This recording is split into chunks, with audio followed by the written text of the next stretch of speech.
ဒီမျိုးသမီးကသူမမျက်နှာပေါ်ကမွေးရပါအမှတ်ကိုခွဲစိတ်ဖယ်ရှားခြင်းုံတက်ပါပဲခွဲစိတ်ဖို့အတွက်သူမကခွဲစိတ်ကတင်ပေါ်မှာအစင်သင့်လဲနေပါတယ်ဒါပေမဲ့ plastic surgery ဆရာဝန်ကတော့ထူးဆန်းတဲ့အပြုံးတစ်ခုကိုပြုံးနေခဲ့ပါတယ်ဆေးရှိန်ကြောင့်မိန်းကလေးဟာတဖြည်းဖြည်းနဲ့အိပ်ပျော်သွားပါတယ်အိမ်မက်ထဲမှာတော့သူမမှာချမ်းသာတဲ့ချစ်သူကောင်လေးတစ်ယောက်ရှိနေပြီးမျက်နှာပေါ်ကအမှတ်ကလည်းပျောက်နေခဲ့ပါတယ်ကောင်လေးကသူမအတွက်ခန္ဓာကြီးကျယ်တဲ့မင်္ဂလာပွဲတစ်ခုကိုစီစဉ်ပေးထားပါတယ်ခမ်းမရှိမှာတော့တင်းအုပ်ဆရာကသူမကိုကြိုဆိုဖို့ရက်နေပါတယ်ဒါပေမဲ့သူမအနားကိုရောက်သွားတဲ့အချိန်မှာတော့ထူးဆန်းတဲ့မြင်ကွင်းတစ်ခုပေါ်လာပါတော့တယ်ခွဲစိတ်သားကိုကင်ထားတဲ့ဆရာဝန်ကသူမကိုထူးဆန်းစွာပြုံးပြနေခဲ့တာပါမင်္ဂလေးလည်းလမ်းနိုးလာပြီးသူမရဲ့ကတင်ပေးမှာချစ်သူကောင်လေးနဲ့တူနာပြုတ်မလေးကိုတွေ့လိုက်ရပါတယ်ခွဲစိတ်မှုပြီးသွားပြီဆိုတာကိုသူမသိလိုက်ရပါတယ်တူနာပြုတ်ကသူမရဲ့အခြေအနေကိုစစ်ဆေးပြီးစကားသိမပြောဖို့မဟုတ်ရင်ဒဏ်ရာကွဲပြီးပိုးဝင်သွားနိုင်တယ်လို့သတိပေးပါတယ်ဒါကြောင့်သူမကမျက်လုံးနဲ့ပဲအချက်ပြနိုင်ပါတော့တယ်ချစ်သူကောင်လေးကသူမကိုနှစ်သိမ့်ပေးပြီးတက်တာလာရင်မင်္ဂလာပွဲကျင်းပမယ်လို့ပြောပါတယ်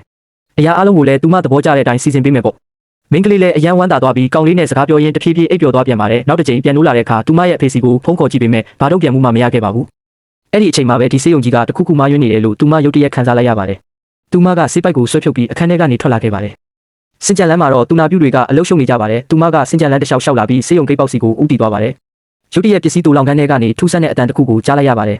တကားကိုတွန်းဖွင့်လိုက်တဲ့အခါပတင်ပေါ်မှာအထုပ်ကြီးတစ်ထုပ်ကိုတွေ့လိုက်ရပါတယ်ဒါပေမဲ့သွားစစ်ဆေးကြည့်ဖို့အနားကိုကတ်သွားတဲ့အချိန်မှာပဲမထင်မှတ်ထားတဲ့အဖြစ်အပျက်တစ်ခုဖြစ်လာပါတော့တယ်